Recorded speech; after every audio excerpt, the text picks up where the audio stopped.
तो हमने बात की थी एस ब्लॉक एलिमेंट्स क्या होते हैं, हमने बात की थी उनकी सॉल्युबिलिटी क्या होती है, हमने उनकी बात की थी कि उनके मेल्टिंग और बॉइलिंग पॉइंट का क्या है। जुकाम हो रहा है? अरे मेल्टिंग और बॉइलिंग पॉइंट सबसे पहले कर लिया था, ठीक है। हमने सॉल्युबिलिटी की भी बात कर ली थी, मेल्टिंग और बॉइलिंग पॉइंट की भी बात कर ली थी, और हमने लिक्विड अमोनिया सॉल्यूशन की भी बात कर ली थी। Now we are going to talk about something called the color of the alkali metal compounds.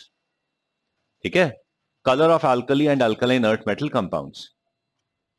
अब देखो, जब भी हम कलर की बात करते हैं, we are talking about the visible region of light. ठीक है, we are talking about the visible region of light. अब देखो, कलर में क्या होता है, हमारे पास कलर दो तरीके से आते हैं। एक कहलाता है द एब्जॉर्प्शन स्पेक्ट्रा। ठीक है, one thing is called absorption spectra. ठीक है, दूसरा कहलाता है एमिशन स्पेक्ट्रा। ठीक है, let us understand what's the meaning of absorption and emission spectra. ठीक है, एब्जॉर्प्शन और एमिशन स्पेक्ट्रा की बात करते हैं। जब एब्जॉर्प्शन स्पेक्ट्रा की बात करते हैं तो वहां पे हम ये कहते हैं कि जब लाइट किसी सब्सटेंस पे पड़ती है, देन उस सब्सटेंस के इलेक्ट्रॉन कुछ एनर्जी को एब्जॉर्ब कर लेते हैं, और जिस एनर्जी को वो एब्जॉर्ब करते हैं उस एनर्जी को वो थ्रू आउट स्कैटर कर देते हैं। तो जो लाइट उस सब्सटेंस के थ्रू पास कर रही है, उसमें वो एनर्जीज तो स्कैटर हो गई, और जो बाकी बची हुई एनर्जी है वो सीधी निकल गई। ठीक है, तो जो एनर्जी उसने एब्जॉर्ब कर ली वो हमें दिखाई नहीं दे रही, जो निकल रही है वो दिखाई दे रही है। And that is what we call as the complementary colour. Complementary colour. ठीक है, और ये सारा का सारा खेल हमारी आंखों के जो कोन सेल्स होते हैं ना, कलर सेंस करते हैं, ये उनका है। ये कोन्स जो है ना कॉम्प्लीमेंट्री कलर सेंस करते हैं। तो अगर एक कोन है जिसको एक पर्टिकुलर लाइट मिल रही है और वो दो कॉम्प्लीमेंट्रीज दिखते हैं, तो वो कोन उसको व्हाइट देखता है। अगर एक लाइट मिस हो जाएगी तो जब दूसरी लाइट पड़ेगी तो वो दूसरा कलर देखेगा।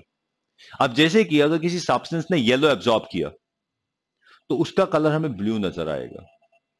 कोई रेड एब्जॉर्ब कर रहा है तो ग्रीन नजर आएगा। कोई पर्पल एब्जॉर्ब कर रहा है तो ऑरेंज नजर आएगा। ऑरेंज एब्जॉर्ब कर रहा है तो पर्पल नजर आएगा। तो दीज आर कॉम्प्लीमेंट्री कलर्स। ठीक है, इज इट ओके? समझ आ रही है बात?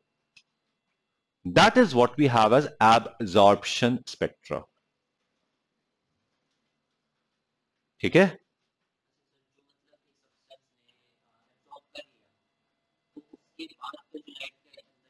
बचा हुआ है वो हमें दिख रहा है।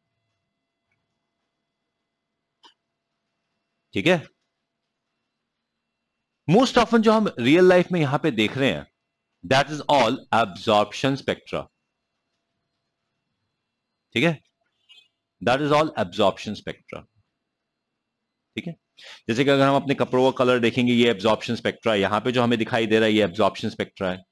Low temperature spectra is absorption spectra, normal temperature spectra is absorption spectra. जब लाइट पड़ती है और हमें कलर नजर आता है वो एब्जॉर्प्शन स्पेक्ट्रा है। Is it clear? ठीक है, अब चलिए आ जाते हैं हम इस पे alkali and alkaline earth metal salts पर। ठीक है, अभी एब्जॉर्प्शन स्पेक्ट्रा होता क्यों है? When the light falls on a substance, the electron present in the substance absorb a certain frequency or certain frequencies from the light.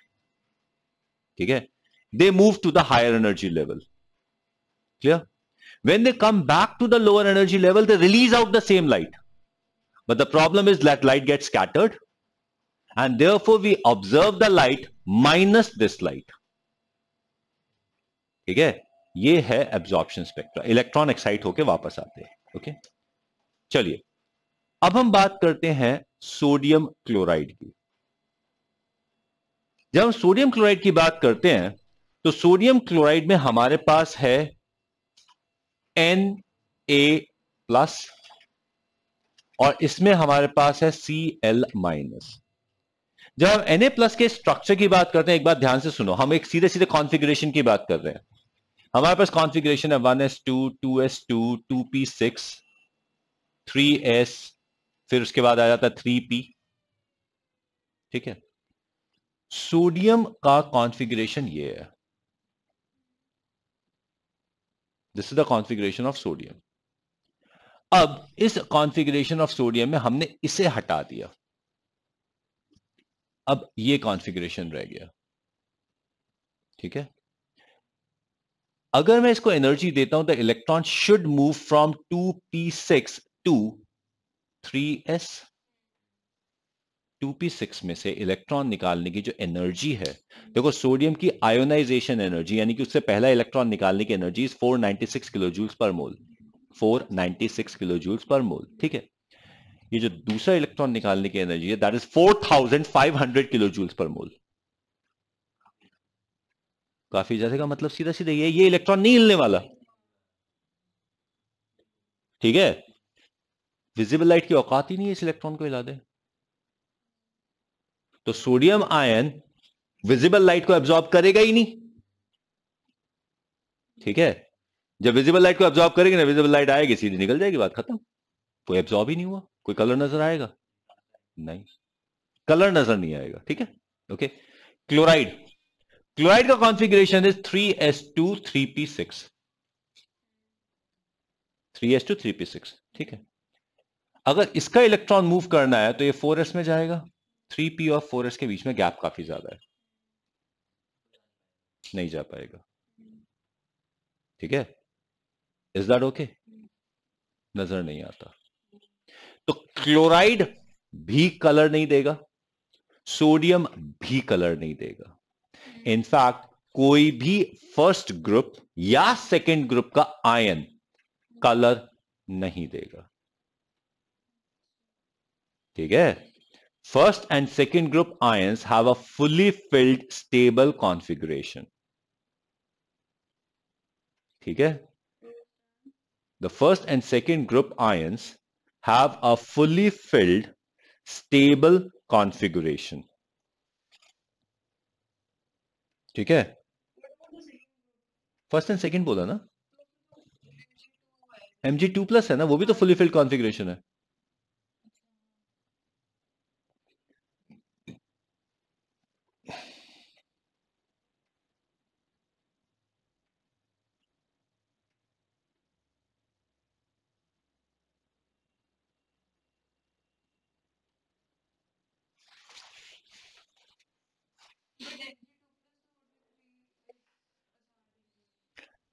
Whatever it may be, the first and the second group ions have a fully filled stable configuration. ठीक है, hence the visible light is not able to excite, the electron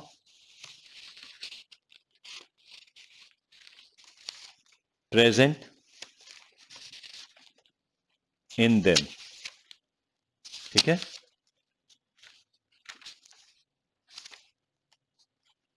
okay, so what we know,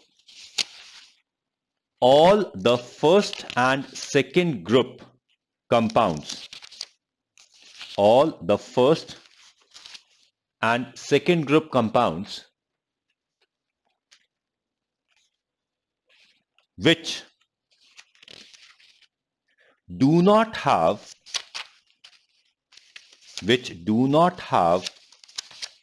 colored anion,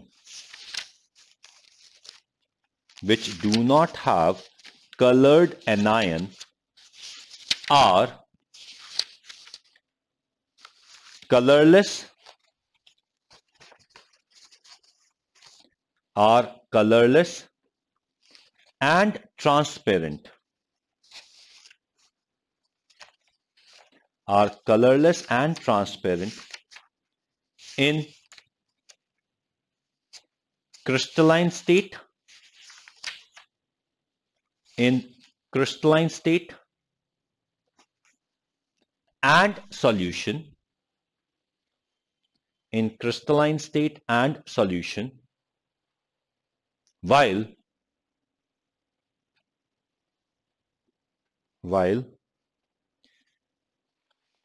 they are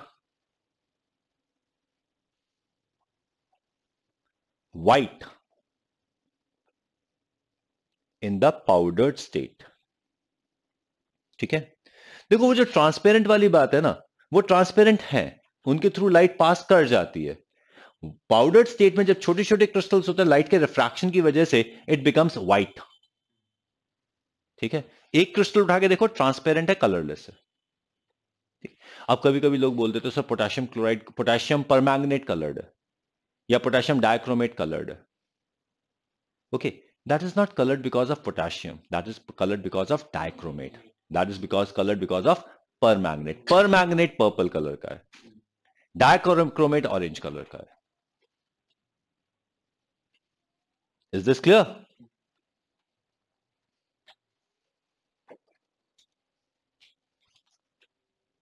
सही है.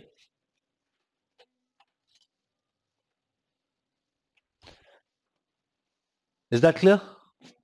ठीक, तो ये हमारे पास colour आ गया, colour of the S block elements compounds.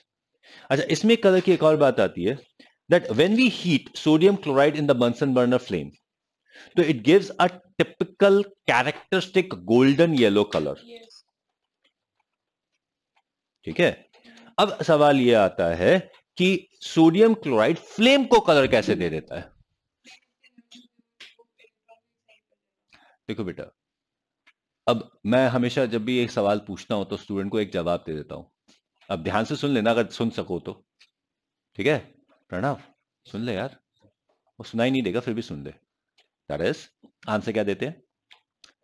When the salt is heated in the Bunsen burner flame, the energy excites the electron of the sodium chloride. A sodium chloride electron absorbs the energy from the Bunsen burner flame. It goes to the higher energy level, and when it comes back to the lower energy level, it removes the energy. It releases energy in the form of electromagnetic radiation that we see as the color.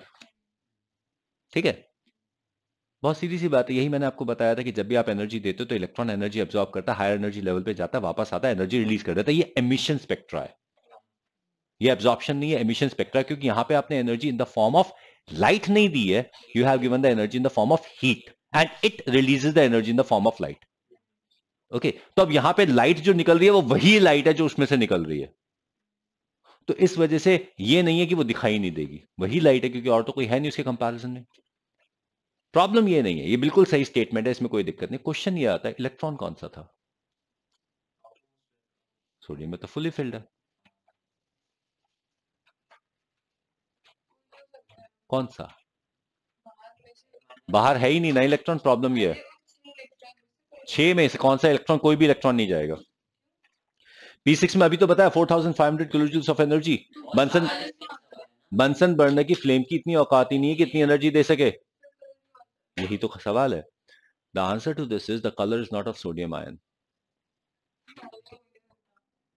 ये colour sodium ion का नहीं है, ये colour है उस transient species का जो flame में बनती है. और जो ट्रांजिएंट स्पीशी फ्लेम में बन रही है इस केस में, दैट इज सोडियम एटम. जी, sodium ion accepts the electron from the flame, gets converted into sodium atom. That shows the transition of the electron, and that gives the characteristic yellow, golden yellow color to the flame. ठीक है. Lithium salts, they give a crimson red color. Sodium gives golden yellow. Potassium gives lilac. Lilac is blue violet. Rubidium gives violet, and cesium gives blue. ठीक है. Beryllium and magnesium do not give color to the flame. The simple reason is beryllium and magnesium have very high ionization energy, and the Bunsen burner flame can not excite their electrons. Okay, and that calcium gives brick red, strontium gives scarlet red, and barium gives flashes of apple green. So these are the colors which are given by these compounds. Okay, ठीक है, ये हमने discuss कर लिया था पिछली class में, ठीक है. ओके, तो ये हमने कलर की बात कर ली. अब हम बात करेंगे केमिकल रिएक्शन. जो केमिकल रिएक्शन भी शायद हमने स्टार्ट किए थे थोड़े से, द रिएक्शन विद वाटर. तो चलिए लेट्स राइट. अब ये हमने फिजिकल प्रॉपर्टीज की बात कर ली. Now let us talk about the chemical properties of the S block elements. Chemical क्या साइमल्टेनियसली क्या चलेंगी, बस एक ही प्रॉपर्टीज है, साथ ही साथ चलती चली जाएंगी. ठीक है. So let's talk about the chemical properties of S block elements. और हम यहां पे बहुत सिंपल से तरीके से करते चले जाएंगे. First of all, we are going to talk about the reaction with water. Then we are going to talk about the reaction with halogen. Then we are going to talk about the reaction with oxygen. Then we talk about the reaction with the nitrogen, carbon. ऐसे कर लेंगे हम. ठीक है.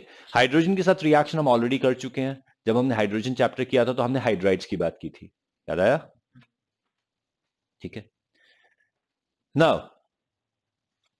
Talking about it, सबसे पहले हम बात करेंगे रिएक्शन विद वाटर. ठीक है. जब भी हम किसी भी रिएक्शन की बात करते हैं तो उसके अंदर दो चीजें होती हैं. हमेशा दो चीजों की बात की जाती है. एक थर्मोडायनामिक्स. अब थर्मोडायनामिक्स का मतलब यह है the total energy change in reaction. The total energy change in the reaction. जब हम total energy change in the reaction की बात करते हैं तो ध्यान रखना यहां पे रिएक्शन में कुछ स्टेप्स हैं. जैसे कि अगर मान लीजिए मैं लिथियम के रिएक्शन की बात करूं, we have lithium solid. Lithium solid को आप लैटिस एनर्जी देंगे या सब्लिमेशन एनर्जी देंगे, so that it gets converted into lithium gaseous. ठीक है. अब lithium gaseous को आप ionization energy देंगे, so that it gets converted into lithium plus gaseous. अब इस lithium plus gaseous को हम पानी में डालेंगे तो यहां पर delta H hydration energy release होगी, and that energy is going to make it Li plus aqueous. ठीक है. अब इन सारी एनर्जीज को ऐड करके we are going to find out what is the total delta G of the reaction. ठीक है. तो here we are going to get delta G naught of Li to Li plus. ठीक है. Okay. और हम यहां पे इसको उल्टा कर दें तो ये delta G naught of Li plus two Li निकल आएगा. ये जो एनर्जी यहां पे लिखी है, this is the energy of oxidation. ये जो एनर्जी लिखी है, this is the energy of reduction. ठीक है. हमारे पास एक फॉर्मूला है, delta G naught is equal to minus N F E naught. Redox chapter में हमने थोड़ा सा इलेक्ट्रोड पोटेंशियल के बारे में बात की थी. इलेक्ट्रोड पोटेंशियल की बात की थी, अब लिखवा दिया, उसमें क्या दिक्कत है. ठीक है. तो डेल्टा जी नॉट से ई नॉट निकल जाता है. और एक बात बहुत ही क्लियर है, रिएक्शन जितना ज्यादा स्पॉन्टेनियस होता जाएगा, फेवरेबल होता चला जाएगा, उसका डेल्टा जी उतना ही ज्यादा नेगेटिव होता चला जाएगा, और उसका ई नॉट उतना ही ज्यादा पॉजिटिव होता चला जाएगा. ठीक है. मोस्ट ऑफन जब हम रिएक्शन की बात करते हैं, we are not talking about the delta G. Most often we are talking about the electrode potential. ठीक है. It is easier to measure. ठीक है. फाइन. ये इलेक्ट्रोड पोटेंशियल है हमारे पास. अब एक बात देखो, ये जितना ज्यादा पॉजिटिव होगा, ये वाला, ये उतना ज्यादा नेगेटिव होगा. ठीक है. और this is minus N F E naught L I plus 2 Li. N is the number of electron change. F is Faraday. 96500 coulombs. ठीक है? तो ये जो E नॉट है, ये जितना ज्यादा नेगेटिव होता चला जाएगा, ये रिएक्शन उतना डिफिकल्ट हो जाएगा, ये रिएक्शन उतना आसान हो जाएगा. बेटा सीधी सी बात है, इन दोनों के साइन उल्टे हैं.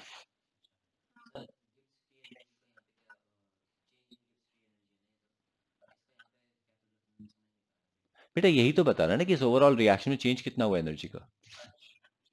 And this is actually the sum total of these 3 energies. ठीक है? Okay. The reduction potential of lithium. कोई सा भी ले लो, बट कन्वेंशन ये कहता है हम रिडक्शन पोटेंशियल की बात करते हैं. Second, first one is oxidation. ठीक है? अब सुनो, लिथियम की सब्लिमेशन एनर्जी सबसे ज्यादा है. अल्कली मेटल में लिथियम की सब्लिमेशन एनर्जी सबसे ज्यादा है. ठीक है? ओके. अल्कली मेटल में लिथियम की आयोनाइजेशन एनर्जी सबसे ज्यादा है. वो भी ठीक है. लेकिन लिथियम की हाइड्रेशन एनर्जी एक्सेप्शनली ज्यादा है,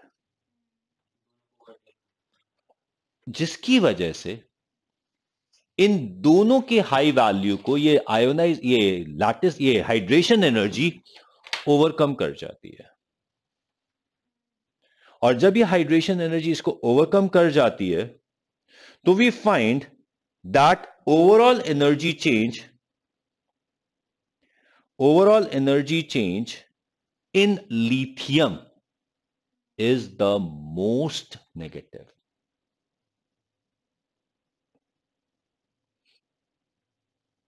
ठीक है?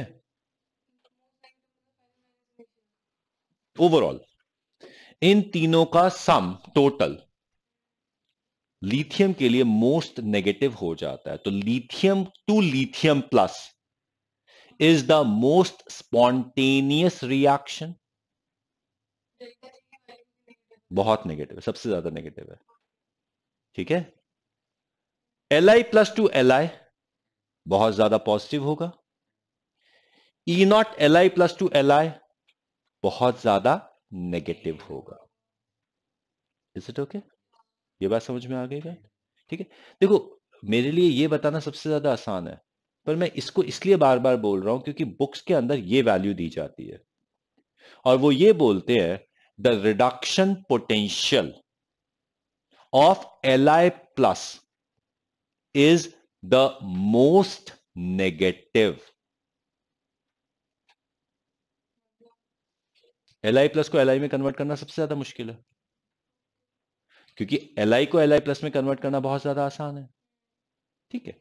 तो E not Li plus two Li will be negative and highest negative. Because of that, lithium is the strongest reducing agent in the aqueous medium. इसका डेल्टा जी बहुत ज्यादा positive है, ये नेगेटिव है. हम ये देख रहे हैं, तो ये रिएक्शन नहीं होगा ना, ये रिएक्शन तो होगा ना. Is this clear?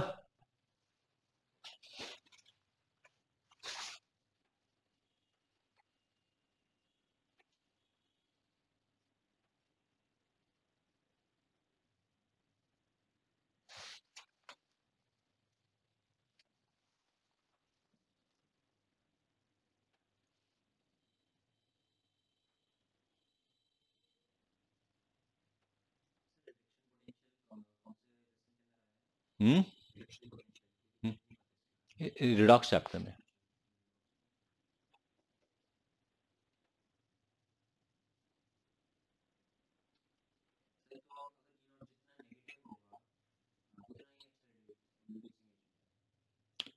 हाँ, उसका प्रोडक्ट, जैसे कि हम लिथियम प्लस का रिडक्शन पोटेंशियल सबसे ज्यादा नेगेटिव है, ठीक है, तो lithium becomes the strongest reducing agent, lithium plus नहीं।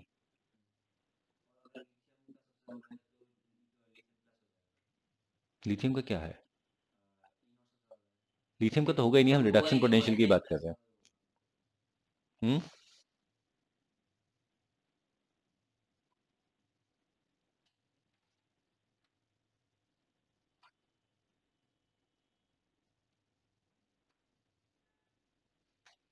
तो फिर reduction potential of Li to Li plus positive होगा ना, तभी तो हम Li to Li plus oxidation potential हुआ ना वो, ऑक्सीडेशन पोटेंशियल पॉजिटिव होगा।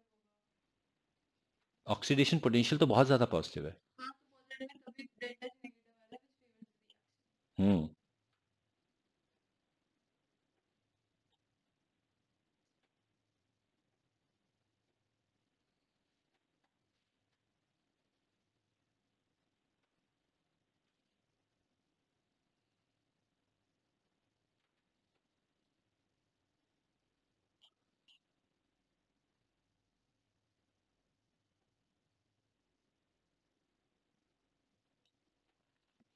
ठीक है, कोई दिक्कत ना? अभी समझ में आ गया lithium is the strongest reducing agent क्यों है, समझ में आ गया। अब हम बात कर सकते हैं सोडियम की, पोटेशियम की, रुबिडियम की, सीजियम की, and then suddenly we realise कि सोडियम प्लस का रिडक्शन पोटेंशियल सबसे कम नेगेटिव है। मतलब कि अगर हम lithium, sodium, potassium, rubidium, caesium की बात करें तो स्ट्रॉन्गेस्ट रिड्यूसिंग एजेंट लिथियम है, उसके बाद सीजियम है, और सोडियम सबसे वीक रिड्यूसिंग एजेंट है अमंगस्ट एल्कली मेटल्स।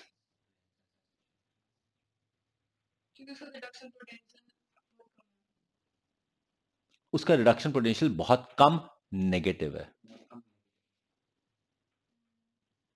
या फिर इनमें से सबसे कम नेगेटिव है,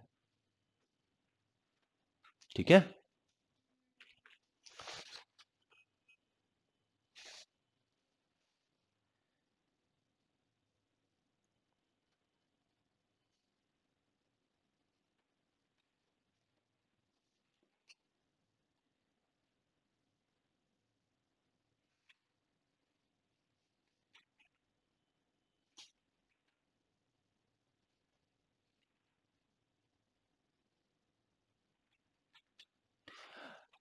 ओके,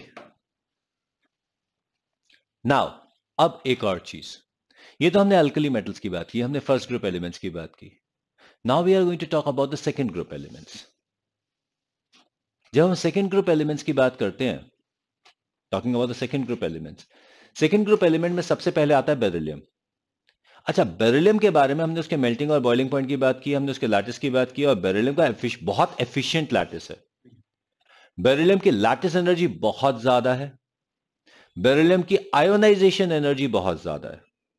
इसमें कोई शक नहीं है कि बेरिलियम की हाइड्रेशन एनर्जी लिथियम से कहीं ज्यादा है, लेकिन उसकी एक्सेसिवली हाई आयोनाइजेशन एनर्जी और लैटिस एनर्जी की वजह से बेरिलियम 2+ का रिडक्शन पोटेंशियल सबसे कम नेगेटिव हो जाता है। लिथियम का सबसे ज्यादा नेगेटिव है, बेरिलियम का सबसे कम नेगेटिव हो जाता है, ठीक है, ओके, ठीक है, ये लिख लीजिए। Beryllium has an exceptionally high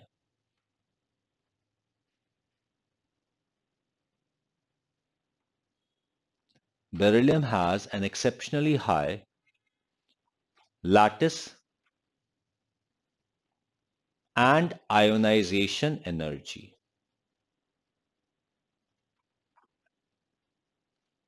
Beryllium has an exceptionally high lattice and ionization energy,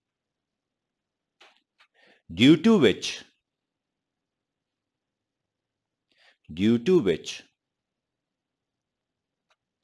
the reduction potential of Be2+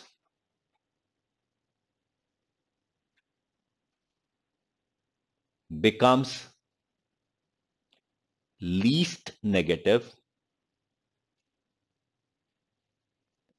in second group elements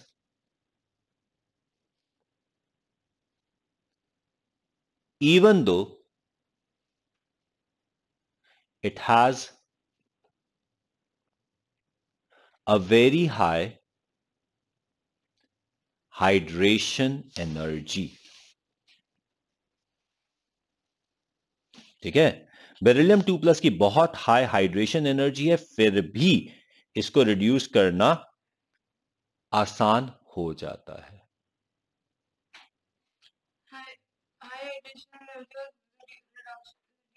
बेटा, रिडक्शन करने के लिए हाइड्रेशन एनर्जी प्रोवाइड करनी पड़ेगी. रिडक्शन रिएक्शन इस रिएक्शन का उल्टा है. ये बात समझ में आ रही है? ठीक है, कोई दिक्कत? ठीक है ना? That is what we have as the hydration energy. Okay, now having talked about this hydration energy, हमने बेरिलियम की बात कर ली. ओके, ये थी thermodynamics energy, total energy change. ठीक है, which is the sum total of 3 energies. अब हम बात करते हैं रिएक्शन की स्पीड की. Reaction speed is what we call as kinetics. ठीक है, जब हम काइनेटिक्स की बात करते हैं, ठीक है, एक और बार बता दूं, ये जो बताया मैंने आपको, स्पीड ऑफ, ये energy of the reaction, clear है? तो अब हम बात करते हैं स्पीड ऑफ रिएक्शन की. देखो, एनर्जी ऑफ द रिएक्शन और स्पीड ऑफ द रिएक्शन का आपस में कोई लिंक नहीं है. ठीक है, अब जैसे कि अगर हम बात करते हैं स्पीड ऑफ द रिएक्शन की, तो स्पीड ऑफ द रिएक्शन के अंदर हम ये नहीं देखते कि ओवरऑल एनर्जी चेंज कितना है. स्पीड ऑफ द रिएक्शन में हम ये देखते हैं कि इसमें सबसे ज्यादा एनर्जी कौन से स्टेप में लगेगी, और जिस स्टेप में सबसे ज्यादा एनर्जी लगती है वो बन जाता है सबसे मुश्किल स्टेप. ठीक है, और जब हम सबसे मुश्किल स्टेप की बात करते हैं, तो जिस रिएक्शन में मुश्किल स्टेप सबसे ज्यादा मुश्किल है वो स्लोएस्ट हो जाता है. ठीक है, एक सिंपल सी बात, मैं सिंपल सा एग्जांपल लेता हूं. Let us say we talk about different businesses. अब जैसे अगर हम बिजनेस की बात करते हैं, देन इन दैट केस हमारे पास एक बिजनेस हो सकता है आयरन एंड स्टील इंडस्ट्री का, हमारे पास ऑटोमोबाइल का बिजनेस हो सकता है, बड़े सारे बिजनेस हो सकते हैं, और दूसरा एक और बिजनेस हो सकता है जिसे हम कह सकते हैं वेबसाइट मेकिंग. अगर हम वेबसाइट मेकिंग की बात करते हैं, तो कितनी वेबसाइट है जो हमारे पास प्रॉफिट में है? Hardly anything. और वेबसाइट कितनी है? Billions. There are billions of websites. ठीक है, प्रॉफिट शायद ही कोई बना रही है, बहुत कम वेबसाइट्स हैं जो प्रॉफिट बना रही हैं, लेकिन वेबसाइट फिर भी बन रही है. आयरन स्टील इंडस्ट्री हर कोई लगा देता है क्या? वेबसाइट कोई भी बना देता है. क्यों? क्योंकि वेबसाइट बनाने के लिए इन्वेस्टमेंट बहुत कम है. हम पता है कई चीज करने से पहले क्या करते हैं? हम जैसे कोई चीज कहते हैं कि ये करना है या नहीं करना, तो हम कहते हैं, क्या कहते हैं, अबे 500 रुपए लग रहे हैं, कर ले, प्रॉफिट होगा देखा जाएगा, नहीं होगा फेल हो जाएगा. ठीक है, लेकिन अगर कोई कहता है बेट 2 लाख रुपए दे दे, 100% प्रॉफिट होगा, पक्का प्रॉफिट होगा, सबको पता है प्रॉफिट होगा, यार 2 लाख रुपए देने पड़ेंगे, 5 लाख रुपए देने पड़ेंगे. समझ आ रही है बात? अगर जैसे अभी कई बार होता ना कि अब जैसे हमारे साथ ही हुआ, मैं बात कर रहा हूं सन 2002 की, 2003 की, उस समय प्रॉपर्टी रेट बहुत कम थे, और प्रॉपर्टी में जो बूम आने वाली बात है ना, वो उस समय शुरू हुआ था. That has actually started at that time. जिस व्यक्ति ने वो 2002 और 2003 में प्रॉपर्टी खरीदी है, they are typically they spent lakhs and they got crores. सीधा सीधा। और within 3 years the investment actually became 3 times within 3 years। वो उस समय एक बड़ा peculiar phase था, ठीक है। हमें सबको पता था इन्वेस्ट करने के लिए पैसे नहीं थे। जिसके पास उस समय पैसे थे उसने लगा दिए। पता नहीं उस समय क्या हुआ था। उस समय अचानक बूम आया था, अचानक बूम आया था, एकदम से आया था। बहुत सारी पॉलिसीज चेंज हुई थी, जितने भी बिल्डर्स थे उनको जगह बहुत सस्ती मिल गई थी, तो उनकी कॉस्ट कम थी, बट सडनली कॉस्ट एकदम से चेंज हो गई। जस्ट थिंक ओवर, उस समय ये जो हमारा मकान है उसकी कॉस्ट थी, हाँ ये जो हमारा मकान है उसकी कॉस्ट थी 36 लाख। वो वाला 150 गज का। आज इट इज आज इसकी 1.75 करोड़ से। उस समय जो प्रॉपर्टी हमने 22 लाख से खरीदी थी, टुडे इट इज 2.2 करोड़।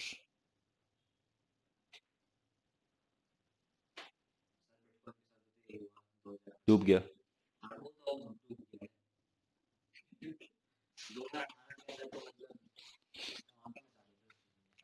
वो bitcoin was something like notional. Bitcoin की अपनी कोई वैल्यू नहीं थी, लेकिन यहां पर तो चीज की वैल्यू है ना, अभी भी वैल्यू है वो, ठीक है। तो उस समय वही बात थी ना कि बहुत से लोग जब उस समय थे, हम उस समय थे, तो क्यों नहीं खरीदी? इट रिक्वायर्ड इन्वेस्टमेंट, ठीक है। तो कोई चीज व्यक्ति करता है, कितनी फास्ट कोई चीज होती है वो इस बात पर डिपेंड नहीं करती कि इसमें कितना प्रॉफिट होगा या कितना लॉस होगा। वो इस बात पर डिपेंड करता है कि उसके लिए rate determining step, difficult step कौन सा है। Is this clear? अब जैसे कि हम अल्कली मेटल की बात करते हैं, lithium is suppose to release the maximum energy, लेकिन अगर लिथियम मेटल को पानी में डालोगे तो lithium metal is not going to react the fastest, it is actually going to react the slowest. क्योंकि लिथियम के लिए या सोडियम, पोटेशियम, रुबिडियम, सीजियम, इन सब के लिए जो स्पीड डिटरमाइनिंग फैक्टर है, that is the first factor, that is the sublimation energy, और लिथियम की सबसे ज्यादा है। तो अगर लिथियम को पानी के ऊपर डाला जाए तो लिथियम पानी के साथ स्लोली रिएक्ट करेगा, it is going to float on the surface of water. अब एक बात ध्यान रखना, लिथियम, सोडियम, पोटेशियम, ये 3 मेटल ऐसे हैं which have a density lower than water. So these are the only 3 metals which are going to float on the surface of water. ठीक है।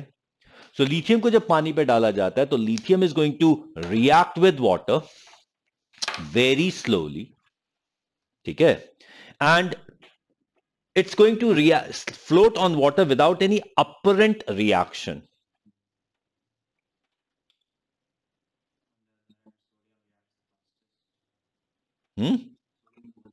ना उसके नीचे भी तो और भी हैं, ठीक है। एनसीईआरटी में क्वेश्चन है, which metal floats on the surface of water without any apparent reaction? That is the answer is lithium, ठीक है। यहां तक कि अगर हम कुछ हैवी मेटल की भी बात करें, जैसे कि लेटर से हम कैल्शियम की बात करें, तो कैल्शियम भी पानी पर फ्लोट कर जाता है। उसका रीजन ये है कि कैल्शियम पानी के साथ रिएक्ट करके हाइड्रोजन लिबरेट करता है, उस हाइड्रोजन के बबल्स कैल्शियम के साथ स्टिक कर जाते हैं, and because of they stick to it, वो उसको ऊपर उठा देते हैं। एज सच कैल्शियम की डेंसिटी पानी से ज्यादा है, बट वो बबल्स की वजह से वो ऊपर राइज कर जाता है,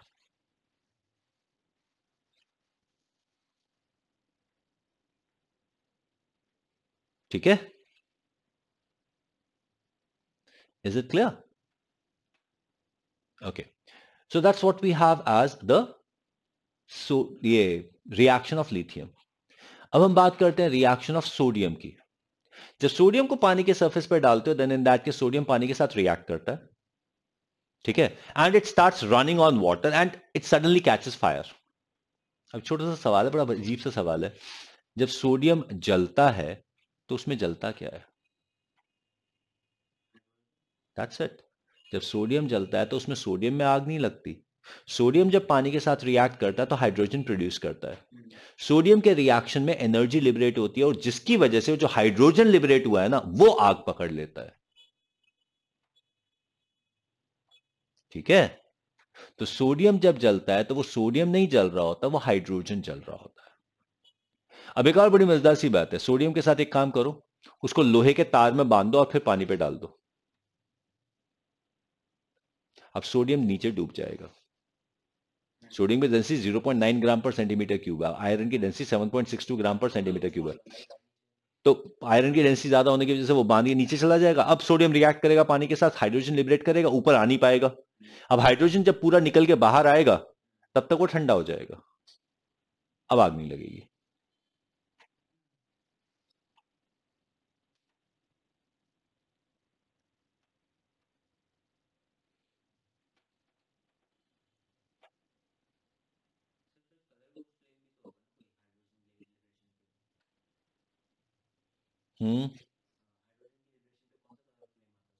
वो येलो आएगा क्योंकि येलो फ्लेम के अंदर क्योंकि थोड़ा बहुत सोडियम आ जाएगा ना उसमें, that is the colour of sodium, वो गोल्डन येलो फ्लेम आएगी।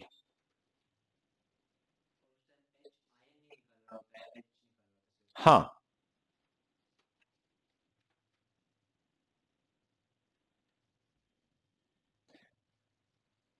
ठीक है,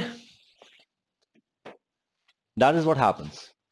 अब जब हम पोटेशियम को पानी में डालते हैं, पोटेशियम पानी के साथ रिएक्ट करेगा, एनर्जी लिबरेट होगी, और पोटेशियम का मेल्टिंग पॉइंट काफी कम है, तो potassium is going to melt, it is going to spread on the surface of water, और बहुत सारा पोटेशियम पानी के साथ रिएक्ट कर जाएगा।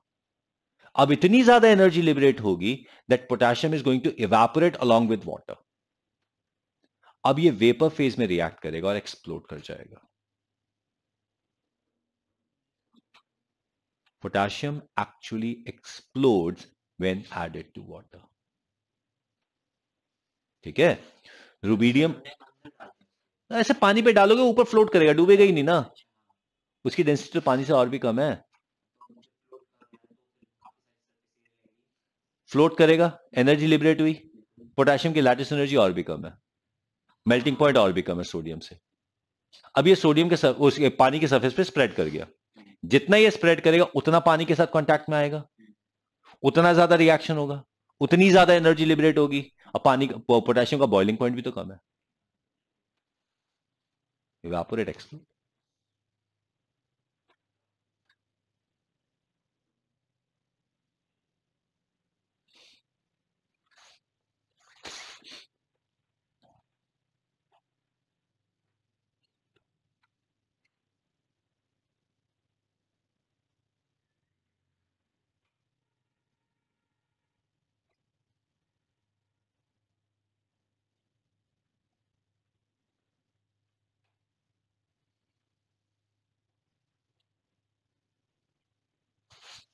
Is that clear?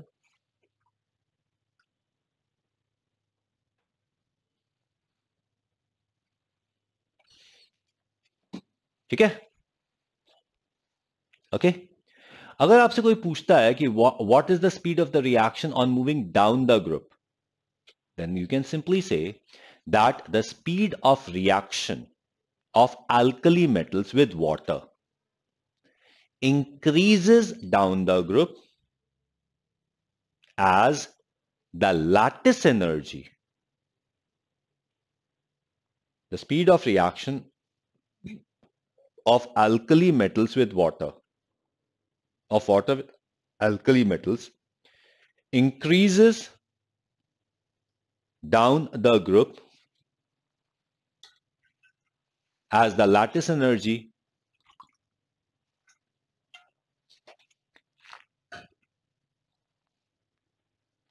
decreases down the group.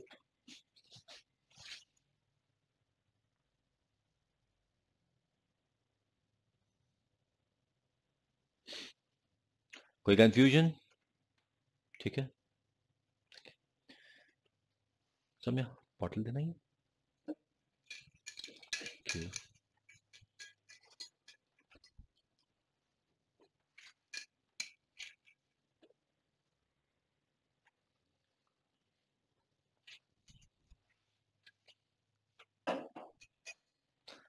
Okay, कोई कंफ्यूजन? तो that was the speed of reaction with water. तो अब आपने ये देखा कि थर्मोडायनेमिक्स एंड काइनेटिक्स डिफरेंट चीजें हैं. ठीक है, चलिए. अब वाटर की इस रिएक्शन की स्पीड को तो हमने देख लिया. Now we are going to talk about the reaction of alkali and alkaline earth metal with halogens. ठीक है.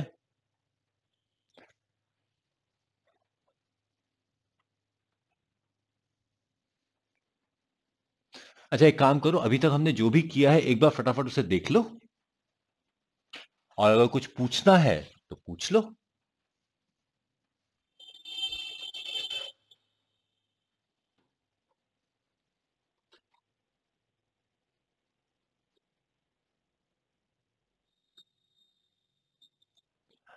ओके, तो अब हम बात करते हैं reaction of the S block elements with halogens.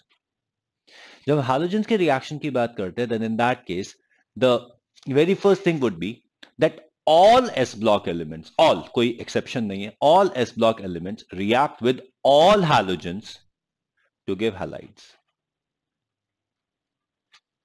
ठीक है, एंड दैट टू डायरेक्टली, हमें कोई कैटलिस्ट वैटलिस्ट करने की जरूरत नहीं होती, सीधा सीधा हैलोजन के साथ ये डायरेक्टली रिएक्ट कर जाते हैं. सबके फ्लोराइड बनते हैं, क्लोराइड, ब्रोमाइड, आयोडाइड सबके बनते हैं. ऑल एस ब्लॉक एलिमेंट्स,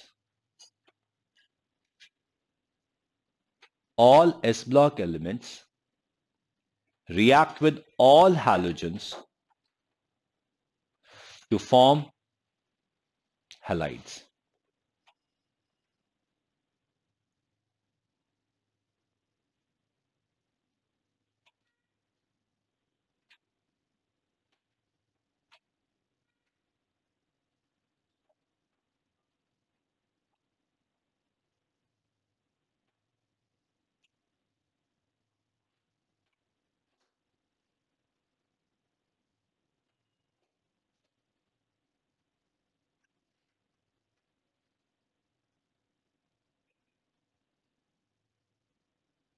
ठीक है. नाउ अब जरा हालोजेंस की हाइलाइट्स की बात करते हैं. छोटी छोटी कैरेक्टरिस्टिक है. अब जो मैं बात बोलूंगा ना, ये बहुत ही सिंपल सी बात है, बहुत ही कॉमन सी बातें हैं, सीधी सीधी बातें. जैसे कि हमने एक बॉन्डिंग चैप्टर में फायंस रूल किया था. फायंस रूल, फजाल्स रूल बोलते हैं लोग उसको. वो ये कहता है कि एनायन जितना बड़ा होता जाएगा कंपाउंड उतना कोवेलेंट हो जाएगा, कैटायन जितना छोटा हो जाएगा उतना कोवेलेंट हो जाएगा, कैटायन का पॉजिटिव चार्ज जितना ज्यादा हो जाएगा उतना कोवेलेंट हो जाएगा. ठीक है, ये सीधी सीधी 3 फैक्टर्स हैं उसमें. ओके, तो अब उसके बेसिस पे क्वाइट लिटरल ऑब्वियस चीज, अल्कली मेटल में लिथियम के कंपाउंड सबसे ज्यादा कोवेलेंट होंगे. ऑब्वियस. ठीक है, आयोडाइड सबसे ज्यादा कोवेलेंट होंगे. आयोडाइड सबसे बड़ा एनायन है, सबसे ज्यादा कोवेलेंट होंगे.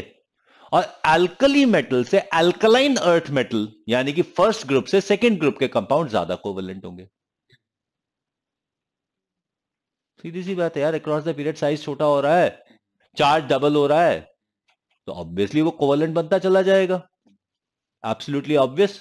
ठीक है, ये ट्रेंड है, ये प्रिडिक्शंस है. अब आते हैं ऑब्जर्वेशन पर.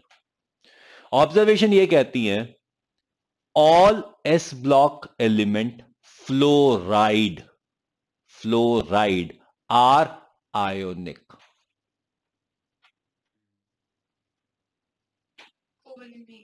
फ्लोराइड. और जब हम आयनिक की बात करते हैं, we are not saying 100% ionic, what we are saying is more than 50% आयनिक.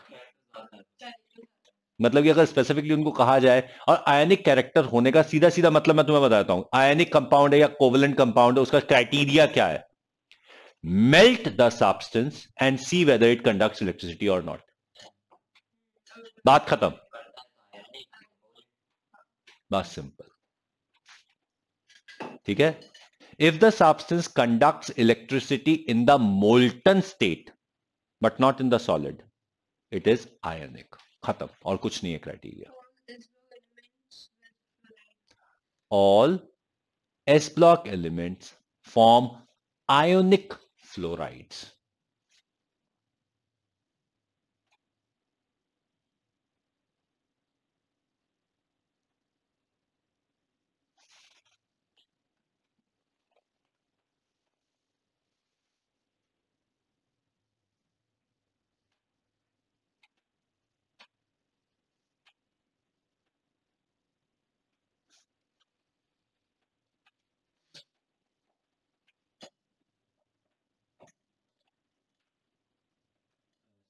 हाँ जी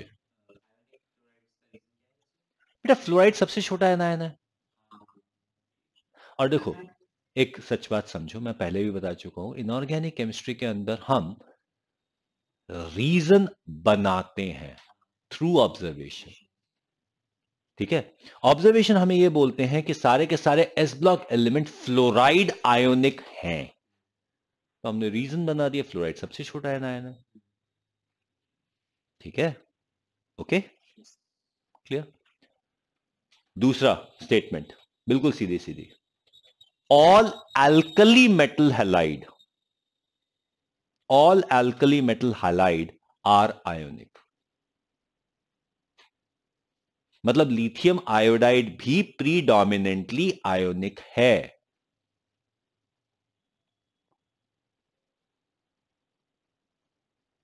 ठीक है,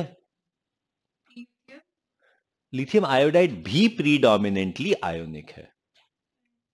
ठीक है, ओके। अब आगे सुनो, जब हम लिथियम क्लोराइड की बात करते हैं, chloride, it is sufficiently covalent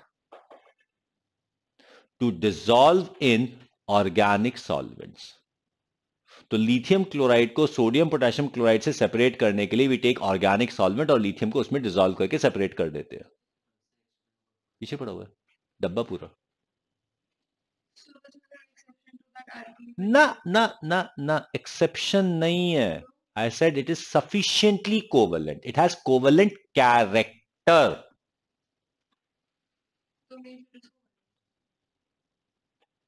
हर किसी में बुराई है, तो क्या हर कोई बुरा है? Every person has some bad things with them. कोई ना कोई बुराई हर किसी में है, तो क्या इसका मतलब है हर कोई बुरा है? बुरा का मतलब होता है कि प्रीडोमिनेंटली बुराई है, तो वो कोवलेंट। भाई ऑब्वियसली लिथियम के कंपाउंड्स अल्कली मेटल कंपाउंड में सबसे ज्यादा कोवलेंट हैं, तो यहां पर वो सफिशिएंटली कोवलेंट हो जाता है that it dissolves in the organic solvents. ठीक है, ओके। तो लिथियम क्लोराइड में मॉलिक्यूलर नेचर हो जाती है, और यही रीजन है कि लिथियम क्लोराइड का मेल्टिंग पॉइंट कम हो जाता है।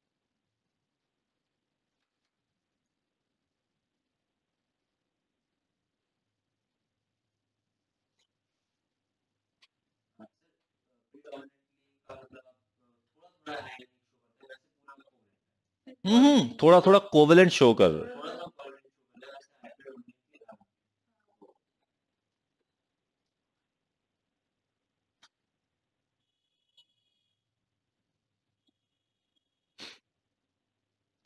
Is this clear? कोई कंफ्यूजन? ठीक है, ओके। अब ये तो हमने लिथियम क्लोराइड की बात की। अगर हम बेरिलियम क्लोराइड की बात करें, तो बेरिलियम क्लोराइड में कोवलेंट कैरेक्टर नहीं है, वो कोवलेंट है। ठीक है,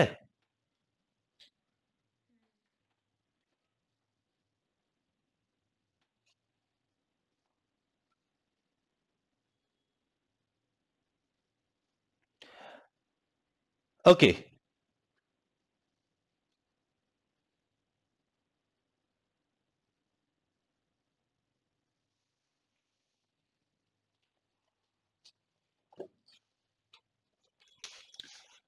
अब बेरिलियम क्लोराइड की कैरेक्टरिस्टिक की बात करते हैं।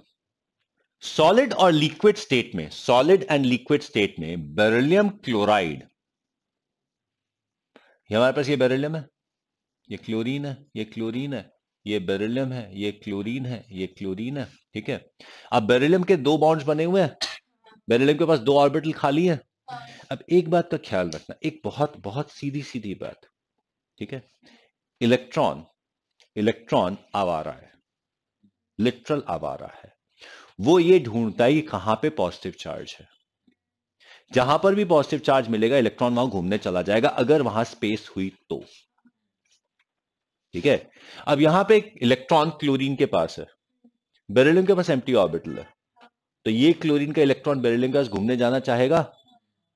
ओके, जब ये बेरिलियम के पास घूमने जाना चाहेगा, then in that case it is capable of forming a coordinate bond. Chlorine का 3p6 है। तो खाली ऑर्बिटल बेरिलियम के पास है। हाँ, कौन सा? 2p। हाँ, ठीक है, तो बेरिलियम यहां से क्लोरीन से एक्सेप्ट कर लेगा, यहां से क्लोरीन से एक्सेप्ट कर लेगा, यहां से क्लोरीन से, यहां से क्लोरीन से, यहां से क्लोरीन से, यहां से क्लोरीन से, and it is going to form a linear coordinate bonded polymer.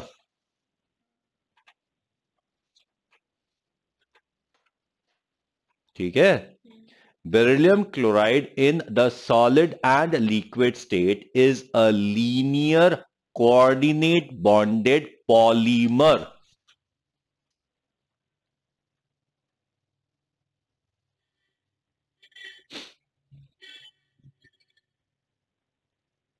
ठीक है, अच्छा, इस बेरिलियम की हाइब्रिडेशन क्या होगी इसमें?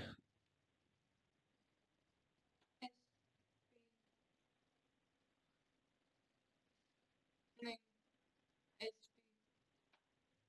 SP कितने एटम अटैच हैं बेरिलियम के साथ? नहीं, ऐसा नहीं। हाँ, अब इसमें तो हाइब्रिडेशन क्या होगी? That's it.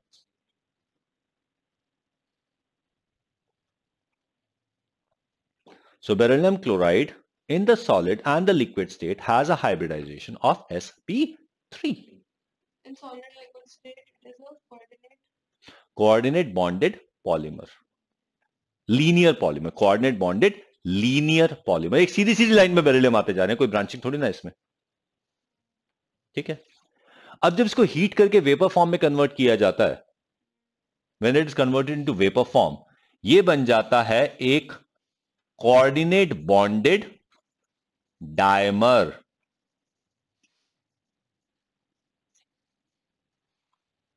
Now this is a planar model. ना ना, ऐसे ऐसे नहीं है, सीधा सीधा ऐसे है, ये सीधा सीधा ऐसे बना हुआ है, ऐसे।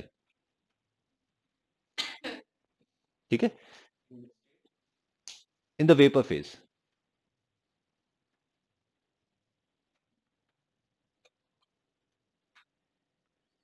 ठीक है, अब जब इस वेपर को फर्दर हीट करते हैं, अच्छा, इसमें बेरिलियम की हाइब्रिडेशन क्या होगी?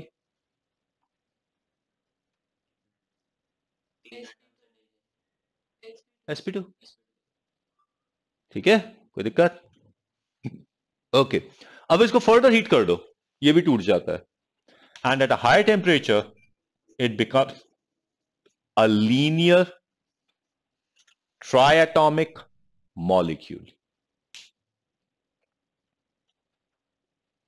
It becomes a linear triatomic molecule। हाँ, Cl है।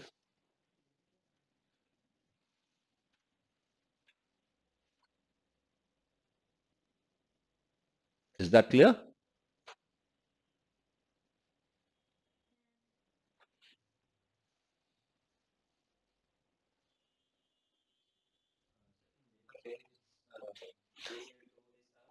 हाँ, BeCl2 नहीं बेटा, बेरिलियम क्लोराइड बोलो, क्योंकि वेपर फेज में वो Be2Cl4 है।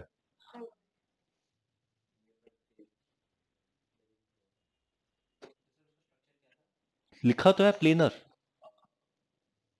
sp2 hybridized planar structure।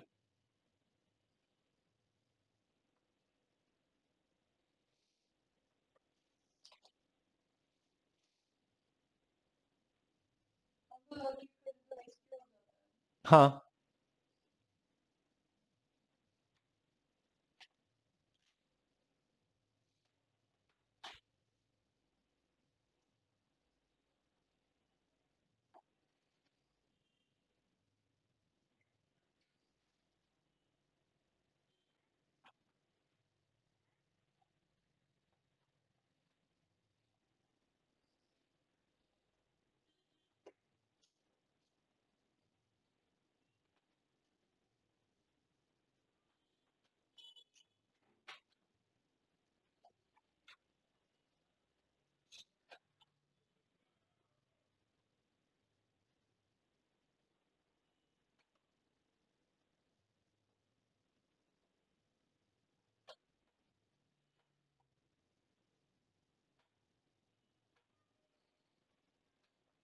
ठीक है,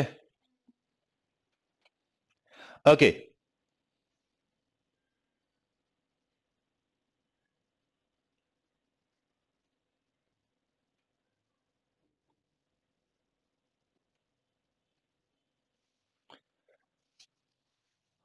ये तो हमारे पास बेरिलियम क्लोराइड की बात हो गई। अब एक छोटा सा सवाल पूछ लेता हूं, थोड़ा सा ट्रिकी क्वेश्चन है, पहले बता देता हूं, फिर बाद में मुझे मत कहना कि आप तो घुमा देते हो क्वेश्चन को, ठीक है।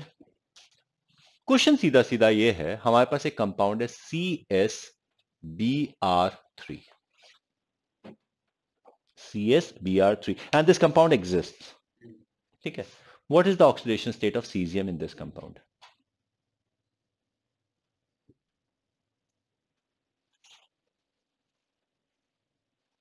CsBr3, what is the oxidation state of cesium in this compound?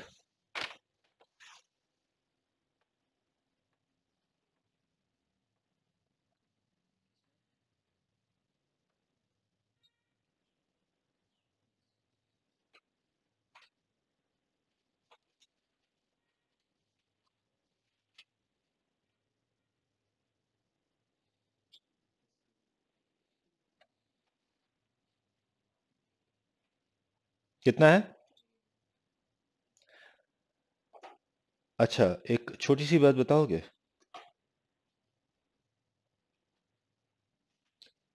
Caesium के 3 इलेक्ट्रॉन निकलेंगे कहां से?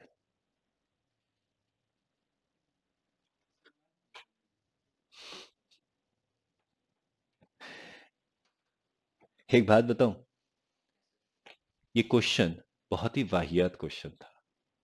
जानते हो क्यों? मैंने आपको कहां फंसाया, मैं भी ये बता देता हूं मैंने आपको कहां फंसाया। मैंने आपसे सीजियम की ऑक्सीडेशन स्टेट पूछ ली। सीजियम की ऑक्सीडेशन स्टेट कैलकुलेट नहीं होती, वो हमें पता है।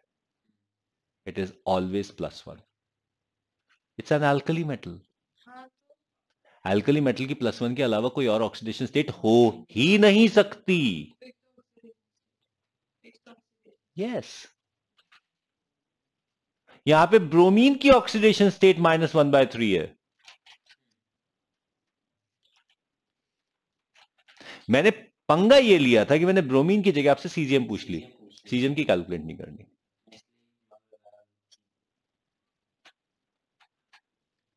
ठीक है, clear? These are trihalide ions. ये जो कंपाउंड सामने लिखा हुआ है,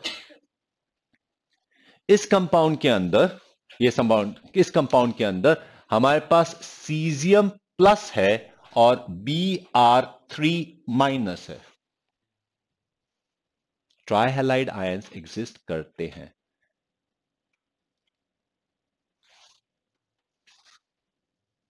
ठीक है, any confusion with that?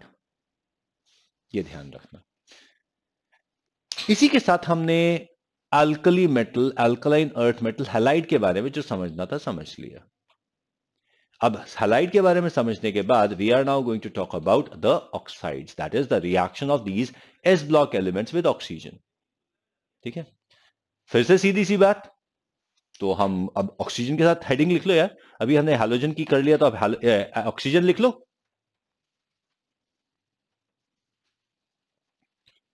The reaction of alkali and alkaline earth metal compound, the reaction of S block elements with oxygen.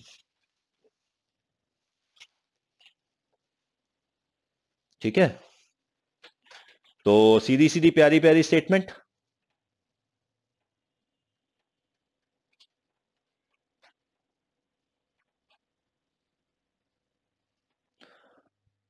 all S block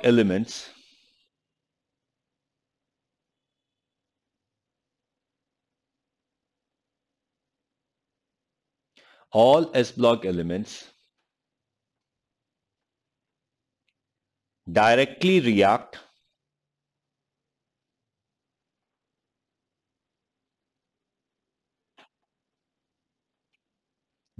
react with oxygen. All S block elements directly react with oxygen to form various oxides in limited stoichiometric amount of oxygen. in limited stoichiometric amount of oxygen, all S block elements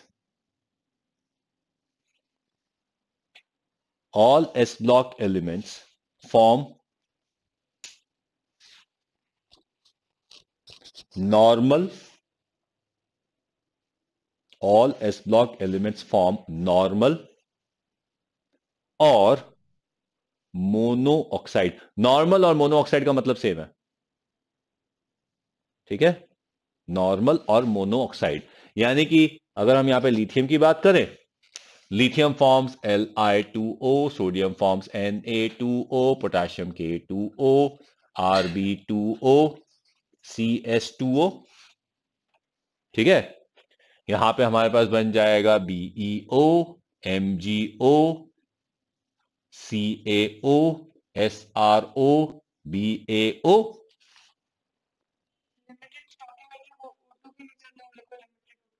वो limited stoichiometric O2 ही है. वहां पे मैंने second group के लिए लिख दिया या फर्स्ट ग्रुप के लिए लिख दिया, दोनों सेम ही चीज है, फर्क नहीं.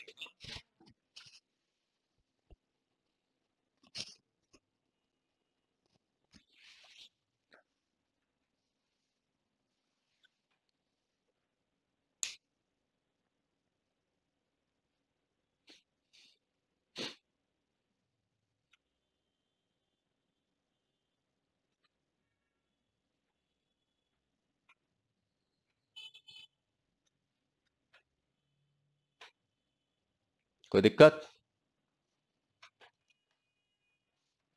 Fine. Okay. In excess oxygen,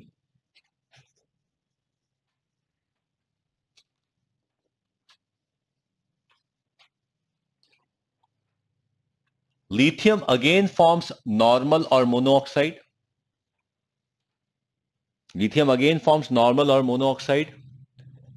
Sodium forms peroxide, while potassium, rubidium and cesium form superoxides.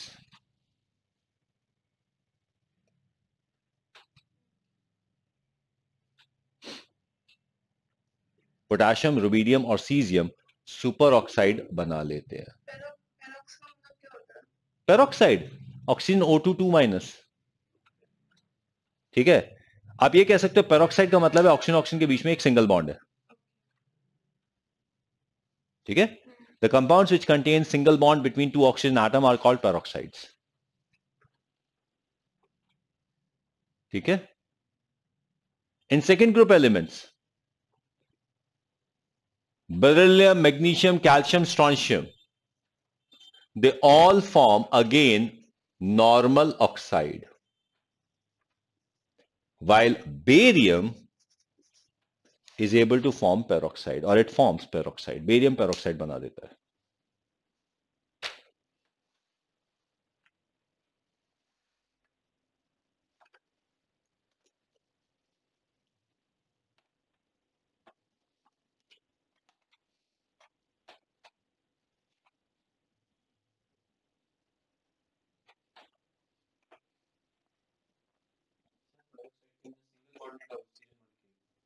Oxygen oxygen के बीच में सिंगल बॉन्ड है.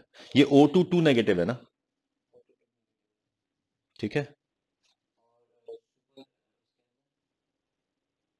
सुपर ऑक्साइड में O2 नीचे और सिंगल नेगेटिव ऊपर है, ठीक है.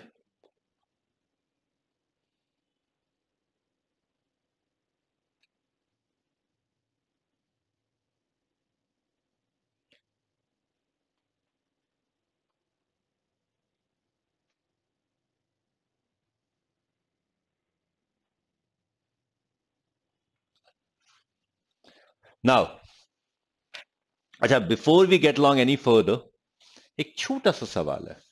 Do you remember something about paramagnetic diamagnetic? अभी भी किया था थोड़े दिन पहले, ठीक है. मैं कुछ कंपाउंड्स लिख रहा हूं.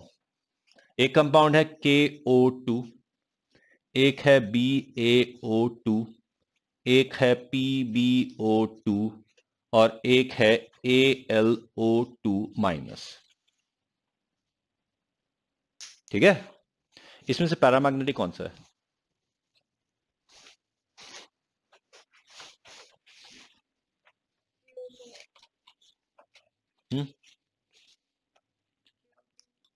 ठीक है,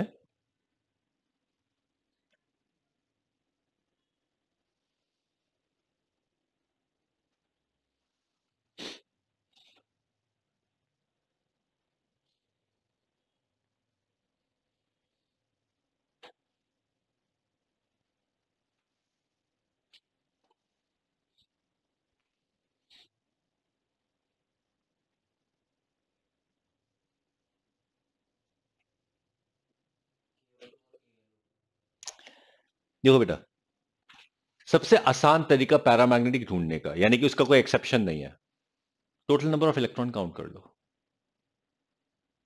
ठीक है, यहां पर total number of electron count करना जरा टेढ़ा हो सकता है कि बेरियम का एटॉमिक नंबर याद है या नहीं है, वो गड़बड़ हो सकती है। तो हम क्या करते हैं, बहुत सिंपल सी बात है, पोटेशियम कौन से ग्रुप का एलिमेंट है? First, that's odd number. ठीक है, ऑक्सीजन किसका है?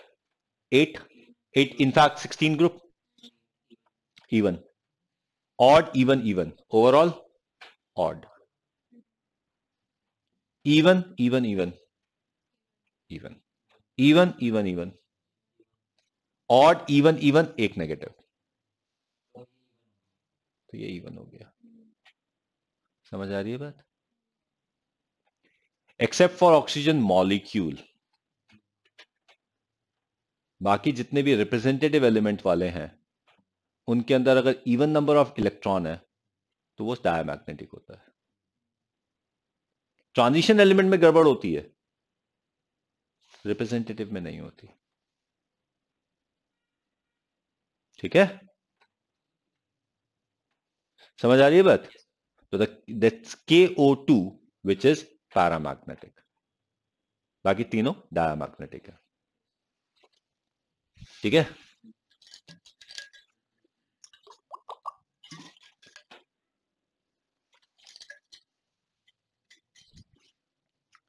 so that's what we have as the paramagnetic and diamagnetic, and these are the two, there are few compounds. ठीक है, now having talked about this, अब बात करते हैं कि आखिरकार ये एलिमेंट्स डिफरेंट बिहेवियर क्यों शो कर रहे हैं। ठीक है, अच्छा, to talk about the different behavior, let us talk about a term called charge density. बहुत बार शब्द बोल चुका हूं, आई थिंक रट भी गया होगा चार्ज डेंसिटी होता क्या है। ठीक है, जब हम चार्ज डेंसिटी वर्ड की बात करते हैं तो ये ध्यान रखो, पहले भी बोला था फिर से बोल रहा हूं, charge density is a burden. कोई भी एलिमेंट चार्ज डेंसिटी चाहता नहीं है। ठीक है, अगर किसी के ऊपर हम चार्ज डाल दें तो वो ये चाहता है कि उसका चार्ज नलिफाई हो जाए, न्यूट्रलाइज हो जाए। ठीक है, अब सीधी सी बात यह है कि अगर हमारे पास कोई सब्सटेंस है जिसके ऊपर चार्ज है, ठीक है,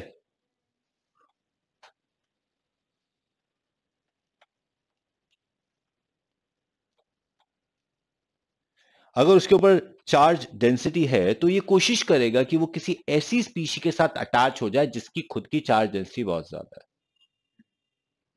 so high charge density species is satisfied by another high charge density species. Is that clear? अब इस स्टेटमेंट को हम कुछ टेक्निकली अगर बोले तो टेक्निकली बोलने में हम ये बोलेंगे a high charge density cation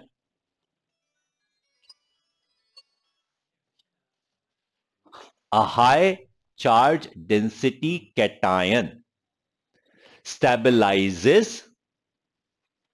and is stabilized by a high charge density cation stabilizes and is stabilized by a high charge density anion.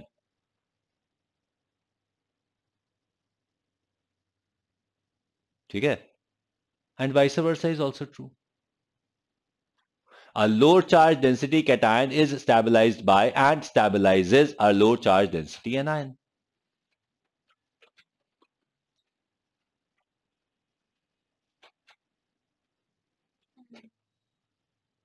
ठीक है, कोई दिक्कत, कोई कंफ्यूजन? ठीक है, स्टेबलाइज इज ऑपोजिट, नलिफाइड होगा ना अलग से, इसलिए। ठीक है, अच्छा एक रियल लाइफ सिचुएशन लेते हैं, रियल लाइफ सिचुएशन। ठीक है, बहुत सारे सवाल ऐसे होते हैं जिनको हम इग्नोर करने की कोशिश करते हैं, लेकिन वो सवाल हमारे जिंदगी में आते ही आते हैं हमारे सामने। ठीक है, अब जैसे कि एक सवाल मैं आपको बताता हूं। Few years down the line, you will be faced with a dilemma. Dilemma about the other half of your life, your spouse. ठीक है, now there you would be faced with a dilemma whether you need to talk about your happiness or the other person's happiness. किसकी happiness की बात करोगे आप? Happiness किस sense में? It is extremely difficult to get a situation where both are equally busy. ठीक है, both to have the time for each other at the same place, same time. बहुत डिफिकल्ट हो जाता है, वो बैलेंस करना बहुत डिफिकल्ट हो जाता है।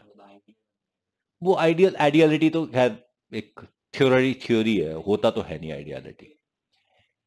तो लेट अस से कि आपको एक चॉइस मिलती है, that you are having a choice between two people. One, the person who's more busy as compared to you. I'm not saying more earning or something like that. I'm saying more busy as compared to you. Professionally, whatever it might be.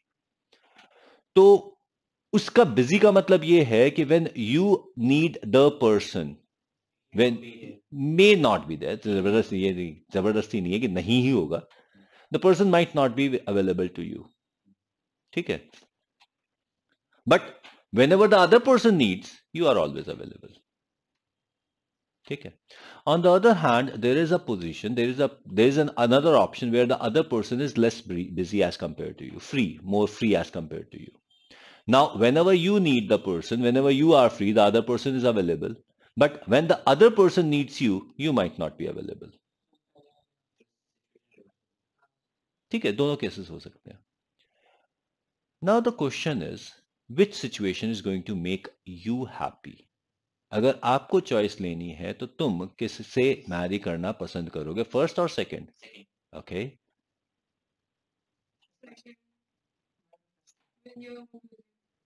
Okay, देखो, सुनो सुनो सुनो सुनो, अब मैं आपकी खुशी में एक छोटा सा तरेड़ मारता हूं। Nobody wants to be free. Nobody wants to be alone. ठीक है, now think over. When you are busy and your spouse is free, then your spouse doesn't want to be alone. Who is with that person? Someone has to be there. If you don't go, the person is going to find somebody else.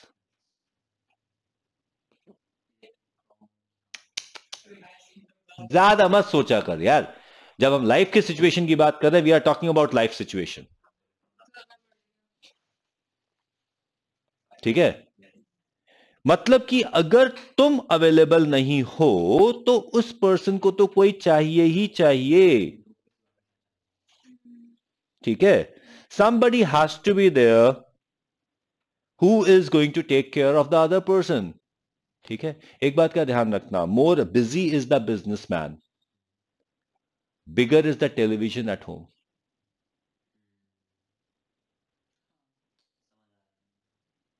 ठीक है, more busy is the businessman, more he would encourage his wife to go for shopping, for jewelry, for kitty parties. ठीक है, नहीं, ठीक है, he is going to give big car, all facilities, all comforts. ठीक है, holiday packages, trips and all thing, क्योंकि हर व्यक्ति को पता है the other person has to remain busy. अगर तुम बिजी नहीं करोगे तो वो बिजी चीज ढूंढेगा, कहीं ना कहीं तो बिजी होगा। ठीक है, इज दैट क्लियर? अब सीधी सी बात है, बच्चों को बिजी रखना एक बहुत मुश्किल काम है। माँ बाप, देखो माँ बाप चिल्लाते हैं कि हमारे बच्चे मोबाइल से खेलते रहते हैं, मोबाइल से खेलते रहते हैं। अबे एक बात बताओ, मोबाइल दिया किसने था और दिया क्यों था? Because there was a time when you wanted to be busy other than with the child, and that time the child wanted you to be with the person, with him, because he was free. So to avoid that, you gave the mobile to the child, so that child would be busy with the mobile. And आज तुम रो रहे हो कि बच्चा mobile के साथ ज्यादा busy है।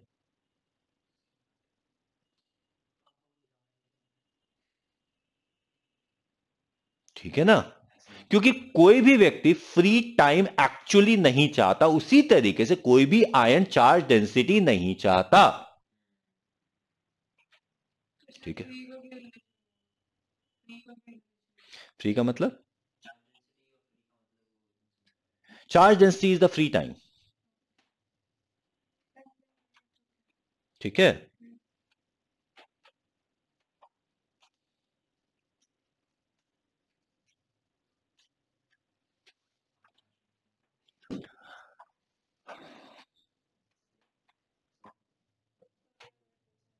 हाँ अभी 15 मिनट है।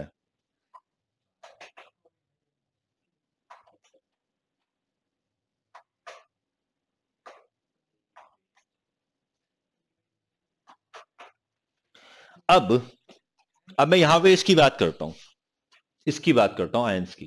ठीक है, अब देखो, लेट अस से हम सोडियम सॉल्ट्स की बात करें, सोडियम क्लोराइड की, सोडियम नाइट्रेट की, सोडियम सल्फेट की, सोडियम नाइट्रेट, सोडियम क्लोराइड की बात करें।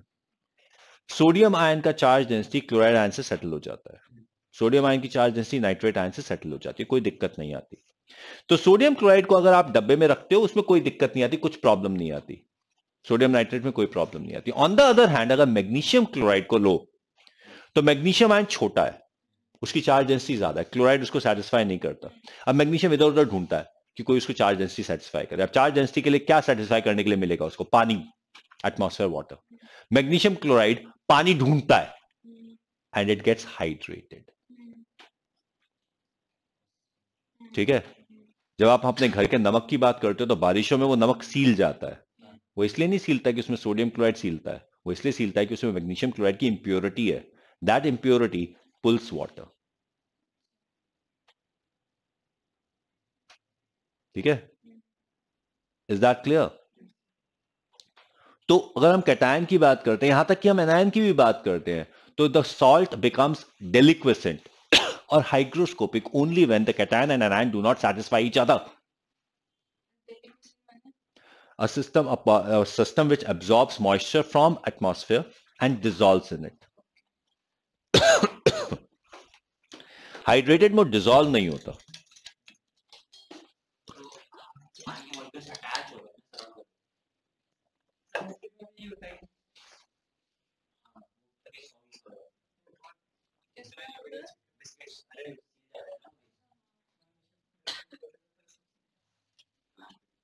वो तो हर किसी में होता है, हर जगह हो जाता है। तो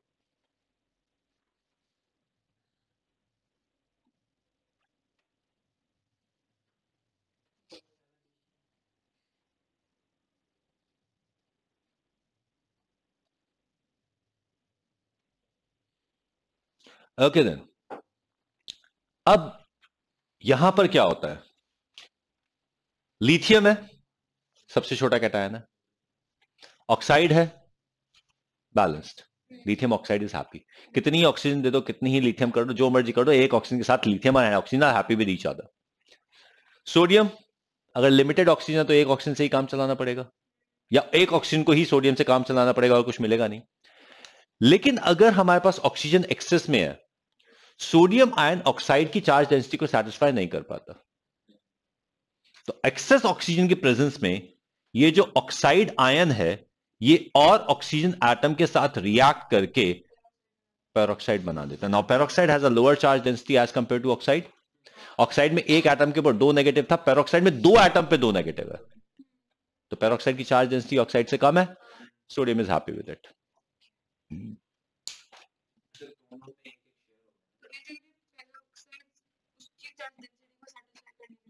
कम करने के लिए, ठीक है। पोटेशियम, रुबिडियम, सीजियम की चार्ज डेंसिटी और कम है, यहां तक कि वो सुपर ऑक्साइड, ये जो पेरोक्साइड है उसकी भी चार्ज डेंसिटी ज्यादा लगती है उनको। तो पेरोक्साइड क्या करता है, this peroxide reacts with excess of oxygen present and forms superoxide. Super oxide में 2 ऑक्सीजन पे 1 नेगेटिव चार्ज है, ठीक है जी, क्लियर।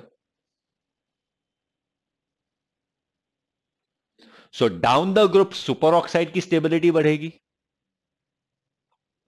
और अक्रॉस द पीरियड ऑक्साइड की स्टेबिलिटी बढ़ेगी। जब हम बेरिलियम की बात करते हैं ना, बेरिलियम 2+, पहली बात चार्ज डबल है लिथियम से, तो सीधी सी बात है चार्ज डेंसिटी डबल हो ही गई, चार्ज डबल है। दूसरी चीज, लिथियम के आयन के साइज की बात करें Li+, एक मिनट सुन तो लो बेटा, बड़ा भी कितना बड़ा वो भी तो इंपॉर्टेंट हो जाता है। इसका साइज है 0.74 एंगस्ट्रॉम, ठीक है। जब हम बेरिलियम 2+ की बात करते हैं, hold your breath,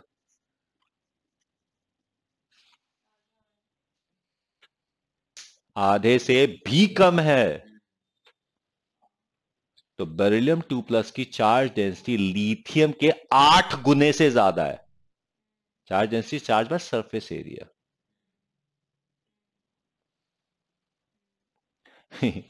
beryllium oxide oxygen के चार्ज को कहीं जाने देगा?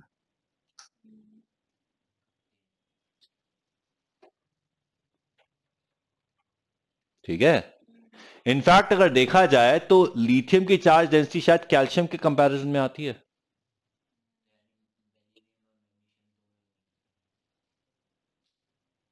और सोडियम की चार्ज डेंसिटी जाके बेरियम के कंपैरिजन में पड़ती है। I think it's quite obvious, barium he super oxide, peroxide बना रहा है, सुपर ऑक्साइड कोई बना ही नहीं रहा।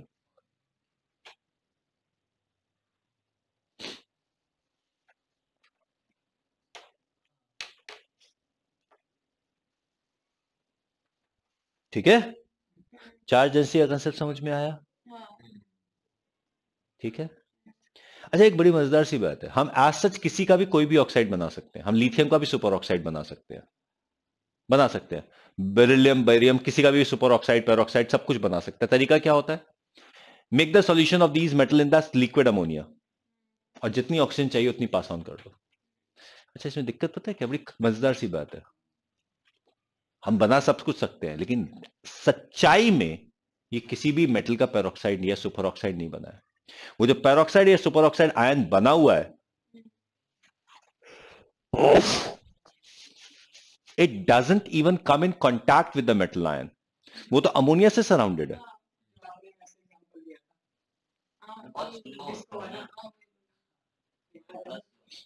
स्लो की बात नहीं, वो सराउंडेड है। इसको तो ये पता ही नहीं है कि इसके साथ कैटायन कौन सा है, ठीक है। तो सॉल्यूशन में किसी का भी सुपर ऑक्साइड, किसी का भी पेरोक्साइड एग्जिस्ट करेगा, क्योंकि super oxide, peroxide, oxide metal के साथ कांटेक्ट में ही नहीं आ रहे। लेकिन अगर हमने अमोनिया को इवापोरेट किया और हमने लिथियम रखा हुआ है, या हमने सुपर ऑक्साइड बना रखा है, लिथियम का सुपर ऑक्साइड आया है भैया, लिथियम कहेगा अबे इतना मोटा, चल बे कम कर, ऑक्सीजन लॉस्ट, वहां से ऑक्सीजन निकाल देगा और उसको ऑक्साइड में कन्वर्ट कर देगा। तो lithium super oxide liquid ammonia solution में एग्जिस्ट करेगा, सॉलिड स्टेट में एग्जिस्ट नहीं करेगा,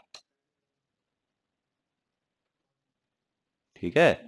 तो ये आयन जो है ना, अगर चेंज कर सकते हैं तो चेंज कर देते हैं।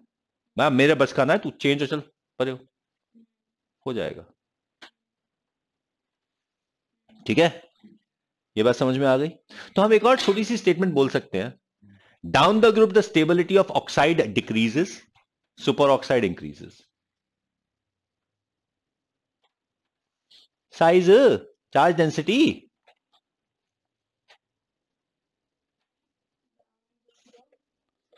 The stability of oxide decreases and superoxide increases.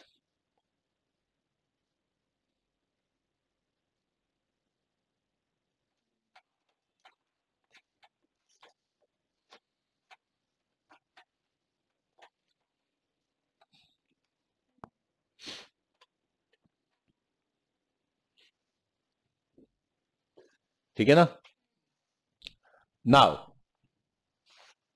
ये हमने ऑक्साइड की बात. अब चलो ऑक्साइड की जब बात करें तो थोड़ी सी ऑक्साइड की प्रॉपर्टीज की भी बात कर लें. ठीक है. ऑक्साइड्स हमारे पास एसिडिक होते हैं, बेसिक होते हैं, एम्फोटेरिक होते हैं, न्यूट्रल होते हैं. न्यूट्रल ऑक्साइड कितने हैं? 3. ज्यादा पंगा नहीं लेते, न्यूट्रल ऑक्साइड 3 ही है. और न्यूट्रल ऑक्साइड कौन कौन से 3 न्यूट्रल है?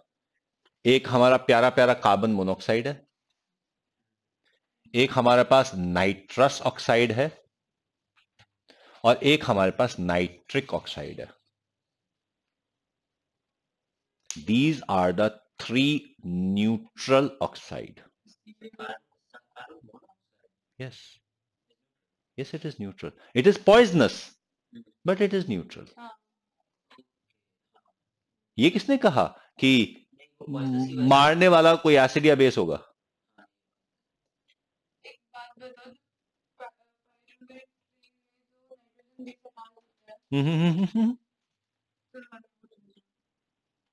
तुम एंजाइम की बात कर रहे हो?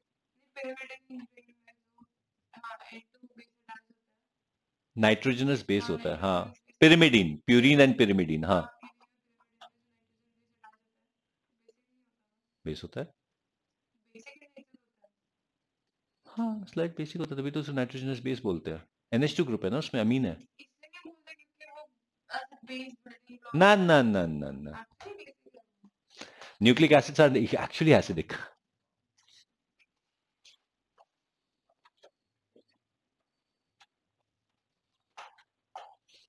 ठीक है. ये जो बेस और एसिड टर्म है वो बायोलॉजी टर्म नहीं है, वो केमिस्ट्री की टर्म है. ओके. नाउ अच्छा, हम बात कर रहे थे एसिडिक और बेसिक की. अच्छा, अब इसमें एक कई बार डिबेट होता है वाटर के बारे में. वाटर क्या है? Water is more like amphiprotic. ठीक है. वो एसिड और बेस दोनों की तरह बिहेव करता है, तो इसलिए जब भी कभी अगर आपको न्यूट्रल ऑक्साइड की कहते हैं ना, give example of 2 neutral oxide, तो वाटर मत देना, मत देना, पंगा हो जाएगा. ठीक है. हो भी सकता, नहीं भी हो सकता, डिपेंडिंग ऑन द एग्जामिनर, वो माने या ना माने. ठीक है. नाउ ये तो हमने बात कर ली एसिडिक और बेसिक की, न्यूट्रल की. अब जितने और दूसरे नॉन मेटल ऑक्साइड्स हैं, दे आर ऑल एसिडिक.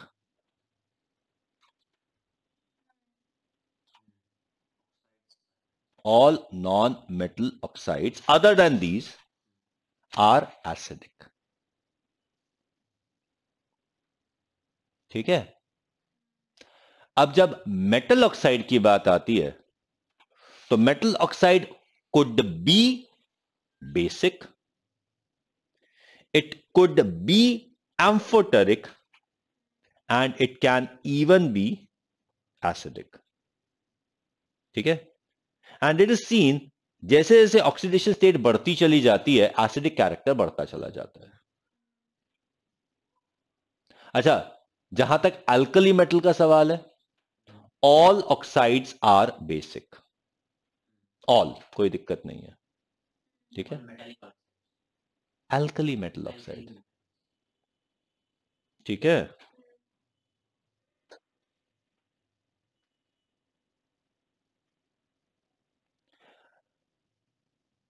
और अगर हम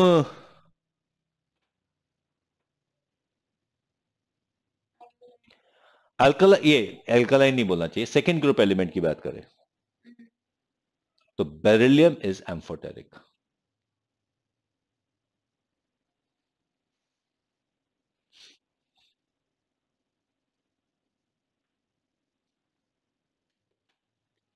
बेरिलियम इज एम्फोटेरिक. ठीक है. Rest of the others are basic. As we move down the group, the basic character of oxides increases. As we move across the period, acidic character increases. ठीक है?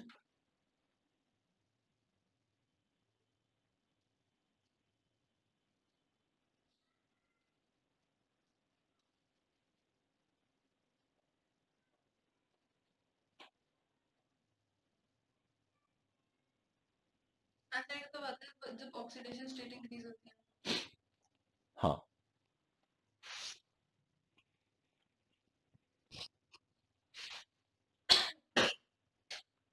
ठीक है? Clear? अच्छा, अब एक छोटी सी बात मैं बताऊंगा आपको इस चैप्टर के बारे में, इस चीज के बारे में, ऑक्साइड के एसिडिक और बेसिक कैरेक्टर के बारे में. सच्चाई ये है कि हमारे पास कोई क्राइटेरिया ही नहीं है एसिडिक और basic character of oxide decide करने का.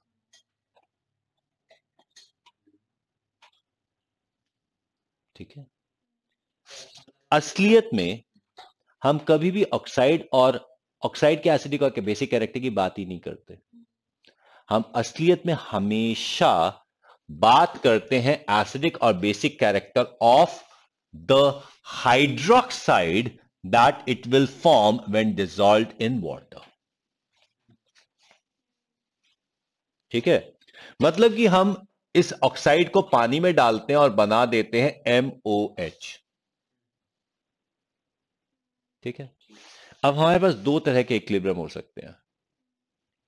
एक इक्विलिब्रियम है H plus plus MO minus,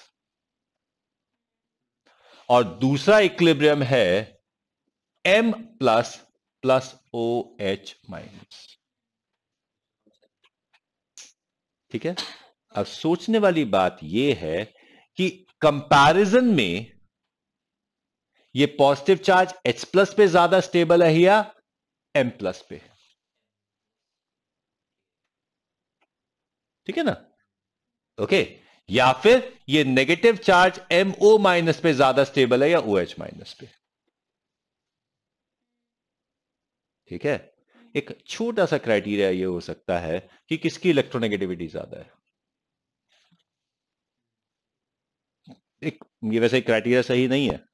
mainly we have to talk about कि नेगेटिव चार्ज कितना ज्यादा स्प्रेड हो रहा है. जितना ज्यादा नेगेटिव चार्ज स्प्रेड हो जाएगा उतना ज्यादा स्टेबल हो जाएगा.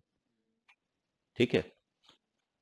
तो अब यहां पे अगर मान लीजिए NaOH है तो यार Na प्लस का साइज H प्लस से बड़ा है, तो पॉजिटिव चार्ज Na प्लस पे ज्यादा स्टेबल है.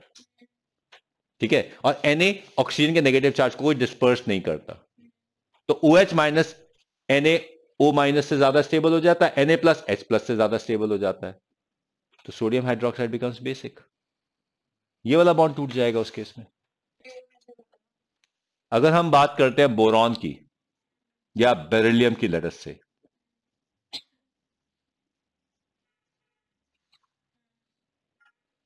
ठीक है, बेरिलियम की इलेक्ट्रोनेगेटिविटी इज 1.5,